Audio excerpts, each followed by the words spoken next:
Mayor Frank Jackson and the City of Cleveland are committed to keeping your neighborhood clean and green through the use of the city-issued trash and recycling carts. It's safe, convenient, and mandatory. For more information, contact the Cleveland Division of Waste Collection at 216-664-3717.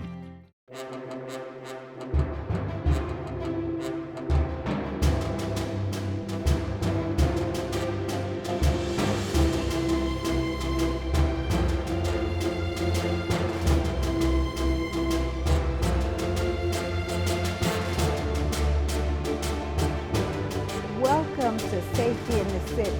I'm Yvonne Pointer from the Department of Community Relations.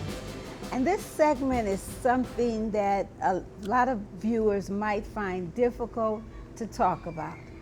We're going to talk about the death of a child, the death of a loved one, to violence. And we're going to hear from parents and ask the question, in spite of what you've been through, do you still find our city safe? I have an amazing array of individuals today who, may be hard for them to talk about, but nevertheless, they're here. Joining us is this phenomenal group of individuals that I'm going to ask to identify themselves and tell us, how is their family impacted by violence? Let's start to my far left. I am Bishop Stephen Holt, Bethlehem Temple Praise Church, and I just wanted to share with you, actually with my son, when he was actually shot at the bus stop on January 11th, on his way to work to help someone. He got called in to work, and he was there after being called in and was shot in the chest. I was devastated to hear the news the same day that he was actually shot that way. It was extreme devastation that hit our family. And your son's name was? Stephen Halton Jr. Mm-hmm. And he worked for the Cleveland Clinic for over 7 years. And he was actually about to leave the position that he was in, and that was his last call that he was going in for. Of course, he didn't have to take that call, but he was just at the bus stop, and they didn't even take anything, really. All he took was a cell phone, and he had his wallet, and everything was still intact. And next to you? My name is Zelda James. My son was murdered August the 29th of 2013 on 71st and Superior. They robbed him of what he had and robbed him of his life. Family's still going through. Raising his kids is devastating. If I had a request, I would give my life for him to come back, just to be a part of his kids' life. It's just hard, because he was a family man, he raising his kids, and he's just gone. It's an emptiness. I know I buried him, and I still sit and wait for him.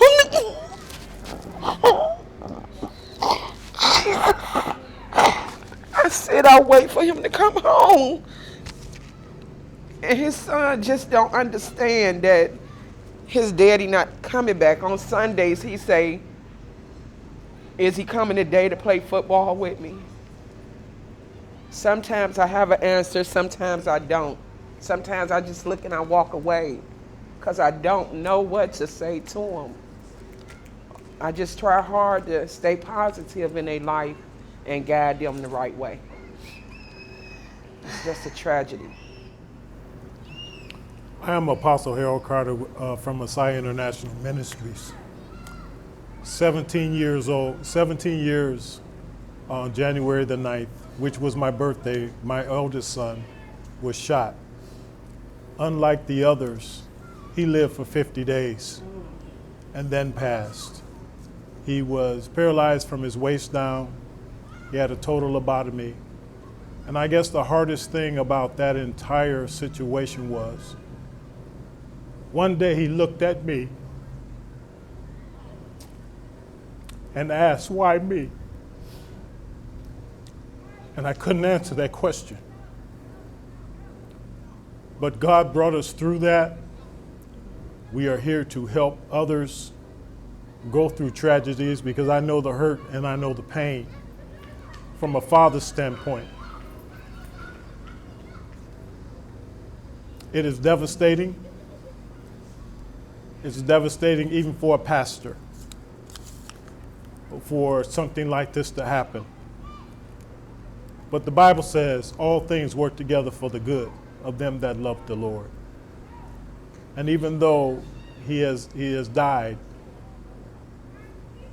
at his funeral, 17 people came to know the Lord Jesus Christ. So his dying was not in vain, but it is a hurt that you never get over. You just begin the adjustment period. Yes, Laura. You can start off because, Laura, you didn't actually lose a child, but tell a little bit about your experience with violence. Yeah, Yvonne, it happened a little over 10 years ago, and I was abducted by my abuser, something similar to Gina, Amanda, and Michelle. And once trying to get out that situation, he took me and my children. He locked us up in a garage for over 6 months. My family didn't know where we were, and we were left there to die. He didn't feed us or anything. And I was able to slip a note out to a postal worker, and that rescued us. But, you know, I still have nightmares from that. You know, you never get over it. I don't care how much therapy you have. But my healing now is really giving back to the community. And I got involved with other organizations like Peace in the Hood and with Art McCoy and Black on Black. But we're out there in the streets all the time, you know, and this domestic violence is everywhere. Women are being held captive right in their own homes. So this is important to get the awareness out to the community. All right. Yes. My name is Ethel Lorraine Phillips. January 19th, 2014,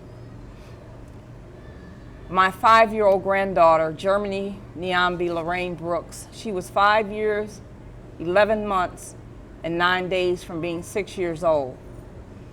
The last time I spoke to her, she invited me to her birthday party, and she wanted to know what her gift was going to be. 10:30 that night, I got a call from my daughter that they had been shot and to get to the hospital at Metro.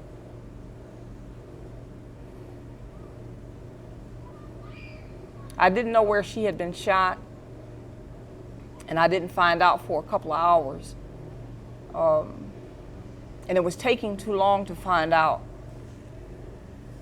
And something told me that it wouldn't be nice.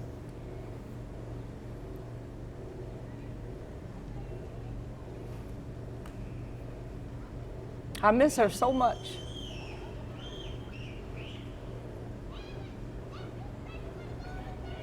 A lot of days I feel empty. And her brother here, he's a lot of comfort. And her baby brother. It's so hard. What we find here in this beautiful setting is a lot of pain. You know, I can remember when my daughter was murdered, Bishop Halton, it seemed as if life lost its color. Everything was gray. The trees, the grass. But today I can sit in this park and I can look up and I can see green trees. And for that, I'm thankful. But it was a process to healing. And I don't think the people that's committing these violent acts realize what all they're taking away from us.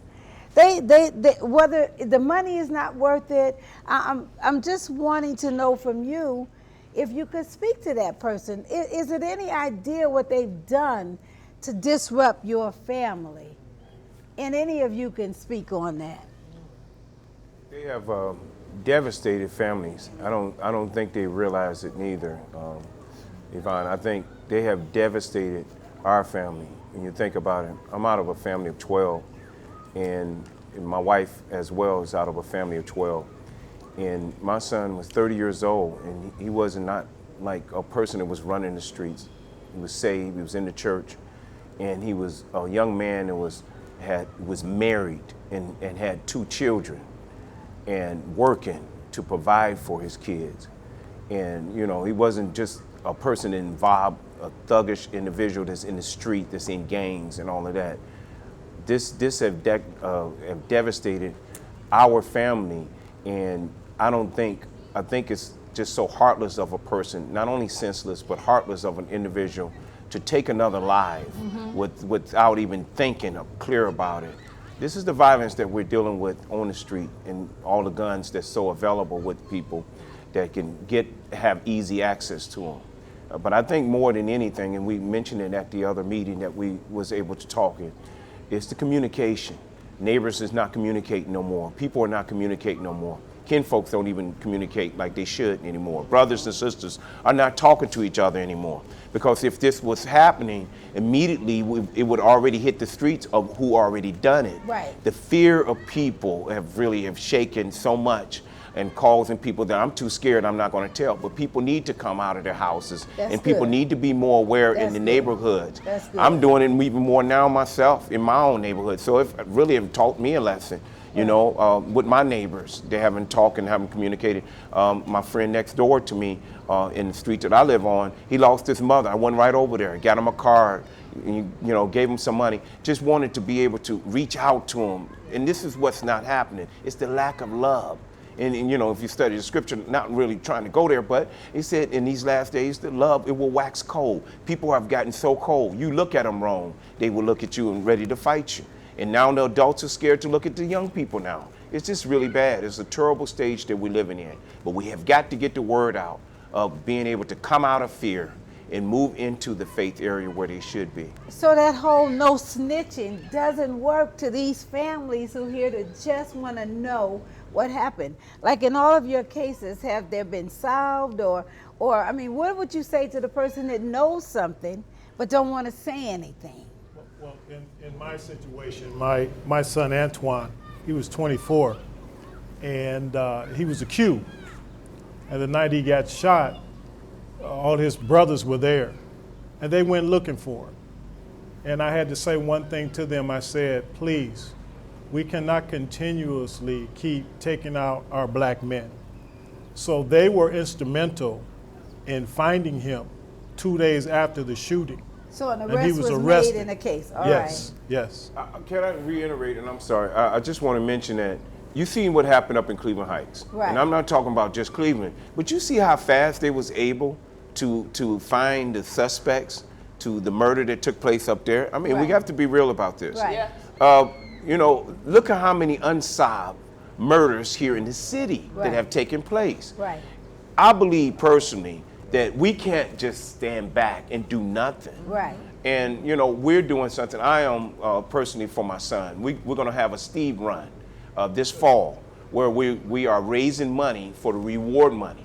Because of $2,000, when they say $2,000 is Crime Stoppers, we know that's not really money. But when you say 10,000, people will Right. start talking. Right. Because if a person has murdered someone, they're going to tell somebody. Right, And right. after a while, somebody going to tell somebody else. Right. We have got to learn to be innovative within ourselves Right. to do different things. Like this fall, we're going to do it. I'm getting help from some of my son's friends and some of the doctors Right. is also helping us out to do this. And we're going to keep you guys posted on Right, that too. right. Because we got to do it. If we don't take our streets back, our streets is going to take us out. Exactly. And just like I thought it would never happen to my son, Right, and right. many families even here probably Right. say, well, that's a shame it happened Right, to them. right. When that detective came to me, walking Right. to me slow to my son's house, and when he opened up the door and said he's no longer with me, it was unbelievable. How devastating, terribly devastating. Right. I can't even hardly talk about it. Because it only It happens was to those overwhelming. people. It was overwhelming. My Right. son, he on his way to work, on his way to help save a life, and lost his life. What kind of Senseless. mess is this? Senseless. You know? And when he told me that, I said, no, not my son, you got the wrong address. And he had to show me his picture.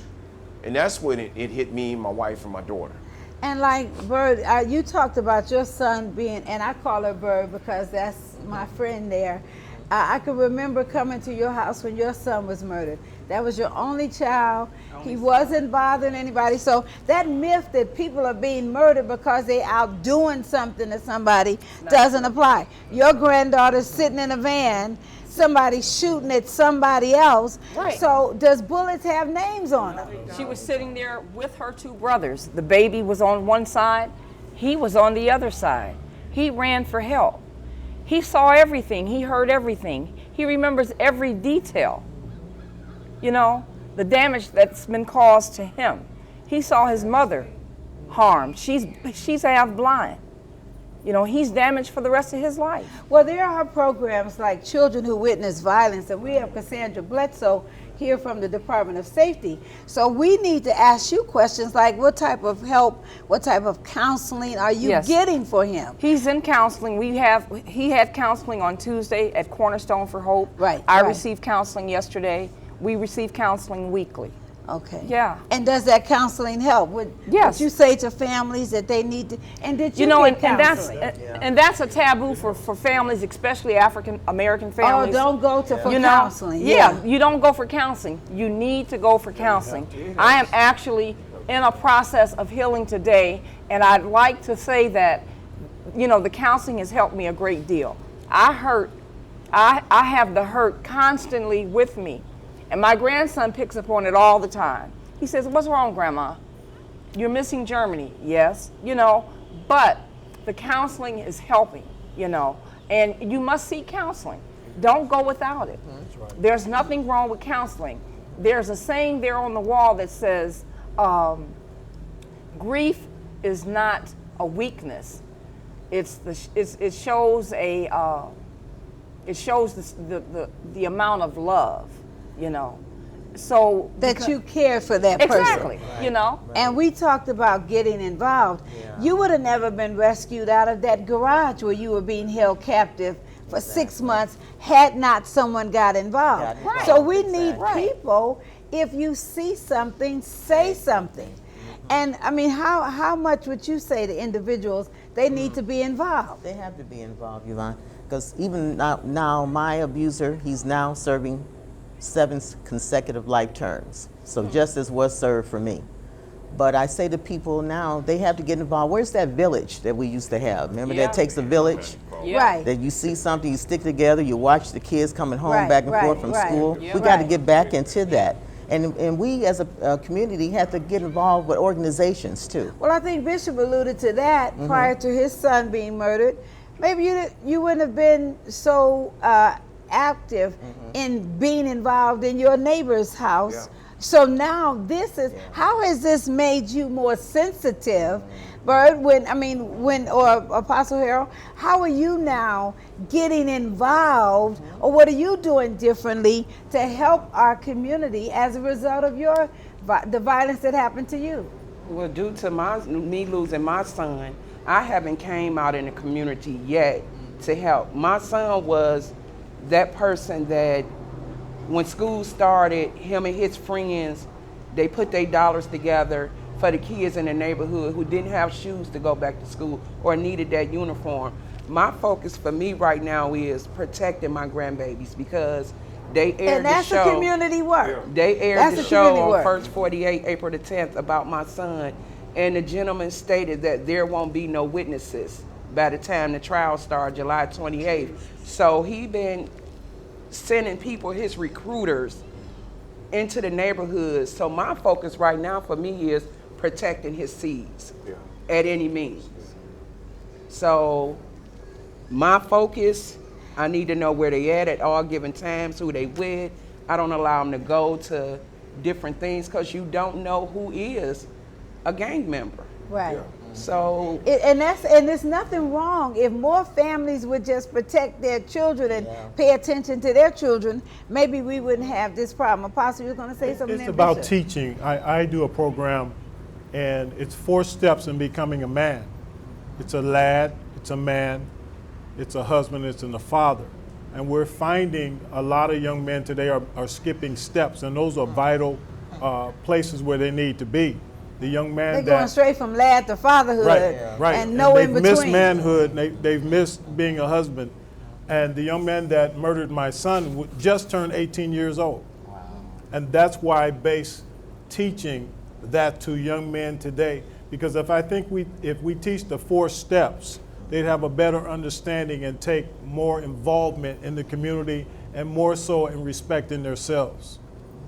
Bishop, you were going to say? Yeah, I was going to mention, actually, on the pigtail to what he was saying. In our church, too, we started intensifying as far as with the man talk. We call it man talk, and we do it. We was doing it just once a month, but it was primarily for the men. But we got the teenagers now, the teenage young men involved with it, and so we can bring out what is going on into their mind to try to help them. So we're not just talking about it; we're giving them solutions, because we're speaking on topics of the purpose of man. Not going on your role, because the role can change. Society changes all the time, but more going on your purpose. Because, you know, one thing I had told them, I said, when you look at a woman, you try to say, well, I got this, I got that, and I'm the man in the house. The women got just as much, and she can come right back at you real strong with that.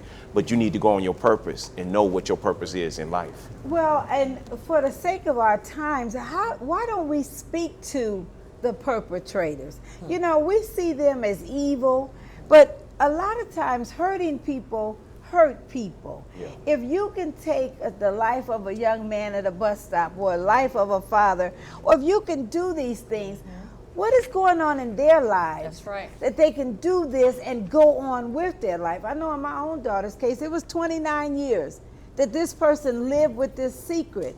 And you often wonder, how do they live with themselves? But they do. Yeah. So how do we talk to them about what's going on in you that's so full of rage that you can do this, and then, well, there it is. You got to reach out to them. I mean, number one, you have to reach out to them. And just like the scripture says, love covers a multitude of faults, of sins.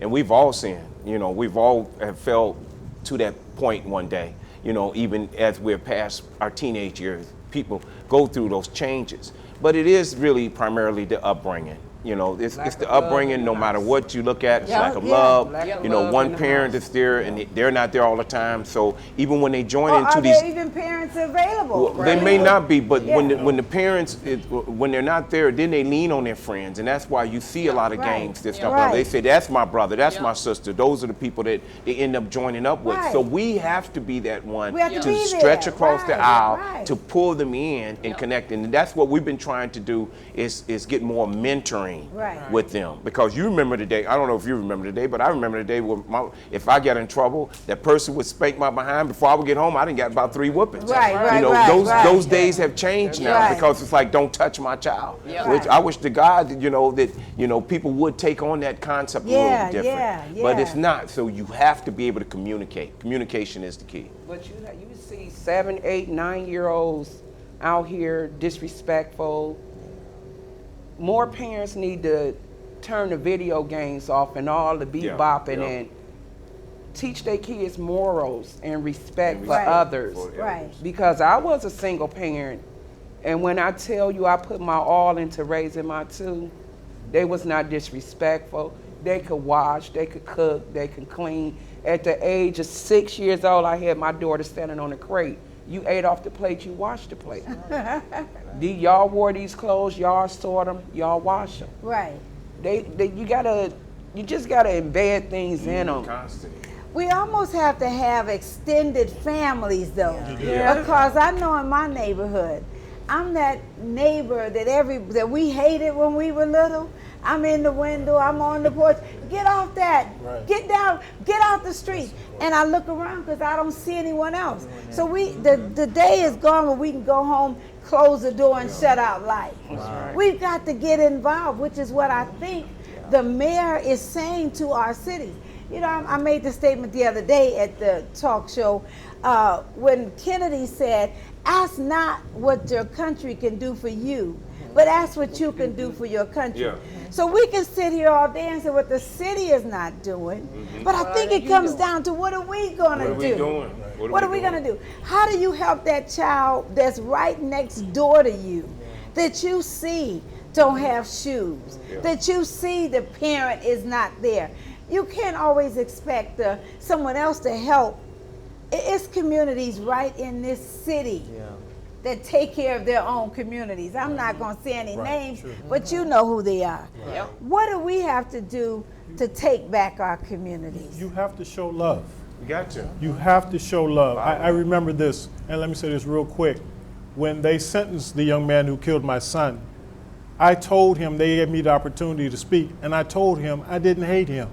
And he was totally surprised. in spite of it all, I had to show love, because when you go down to it, that's one of God's children, whether he knows the Lord or not. He was created by God. And his whole demeanor changed by showing that, yes, we can give the shoes and things, but what these kids need is someone to say, I love you, and mean it from the heart. And that moves them, and it'll change. Yeah. But we're finding today that these kids are raising themselves. Right. Everybody's out to get to make sure their flesh feels good, and we forgot that love is the thing that conquers. It's not you can get your flesh taken care of, but you're still going to have that desire. But it's love. When you tell someone you deeply love them and you don't know them, that means something. That changes lives. Well, So I think that's what they're asking for. They don't want it to be the haves and the have-nots. They have and we don't have. That's why I'm going to take yours. But a lot of times, I even think when you talked about the gentleman in Cleveland Heights, sometimes I would rather give it to you than you take my life. You want my money, here it is. But what is that says, I want your money and I want to see you dead? I saw a young man that had a tattoo of a gun on the side of his face. Oh my God. What does that tell you? I saw that. What job would you get when you go in and you've got this tattoo of a pistol on your face? So then it makes me think, what's in the mind of that individual? How do we get to the mindset of these people? Now, I know you say show love, but how important is your presence? Yeah. Well, we still have to resort back to, even back what I said, what we used to do. It's the prayer life. Even in the family, you have to start in the family of praying. You're praying for your neighbors. You're praying for people to change. There's no substitute for it. There's no other way around it. A family that prays together stays together. Right. And when you can teach that and actually move on it, it works. Right, you were gonna say? I give credit to a lot of organizations. There's not a lot of them out there. It's little grassroots ones, but they're going into the schools. They are hitting those brothers out in the streets and talking to them, like Hank with Icons, and like a Twan Billings, for example. He's going into the schools and talking to them. Right. So that's what we need, more brothers to come out and do that. Well, we have people like Rob McQueen that's even in our background, who's been working for years with football programs. And I know a lot of them may remember the Muni football and the recreation programs. Yeah. But a lot of times we make it more difficult than it is. It doesn't take a lot of money and big sponsorships. It just takes your presence. Right. Now you heard this grandmother say what her grandson is going through, and we can look right now to the camera and say, who wants to help this young man? Who wants to say, your sister was murdered, but we're here for you? Right. We can't replace the sister, but we can show up in these young people's lives. When you go into prisons, it's so much work. That's why people don't have to be jealous when people see Yvonne Pointer, oh, she thinks she all that. I welcome you to come into this arena because we need help. Right. And I mean, these are some of the things, but it's going to take everybody to do their part. Right. Just for a great example is, we just got a son, one of the sons out of jail of a great grandmother in my church. And I talked to him while he was in prison. I talked to him while he was in jail, cried down, he said this. I said, I want you to connect with me. I got my phone number here. I'm going to give you my phone number to call me. But the grandmother also needed to do her part to make sure that he did it. You know what I mean? And the mother. So it takes the whole village got to work together and constantly be reminding them, because if you don't, he's going to fall right back into the same throne of what he was doing. And it's the same over here. Seem like we forget when things is happening bad, everybody want to run to the rescue. Everybody want to run to the knees. You understand what I'm saying? But we got to be the one to actually work together as a team. There's no way that you can do it by yourself. One thing was said at the other meeting was, we're not outnumbered, we're out-organized. We're outnumbered too. That's right. That's right. We're outnumbered too. If you only see a few people and it's 100,000 and there's only a few people that's trying to do it, they can't do that damage that they can do if it was more people. Well, as you can see, we can probably talk until the sun goes down and comes back up again about what the problems are in our city. But I beg to differ. We have a beautiful city, and we have families like these that are willing to do whatever it takes. Unfortunately, it costs the life of their children or their grandchildren. but nevertheless, we're here. And we're saying to people like Mayor Frank Jackson and our council people, use us, whatever it is we need to do to make our city safe. And I really want to thank you all for coming, and I'm certain that somebody's going to be looking at this and want to know how to get in touch with you, especially what's going on in your churches, what's going on with your programs, and to see how this beloved young man is doing. This is Yvonne Pointer. You've been watching Safety in the City, and I'm with the Community Relations Department.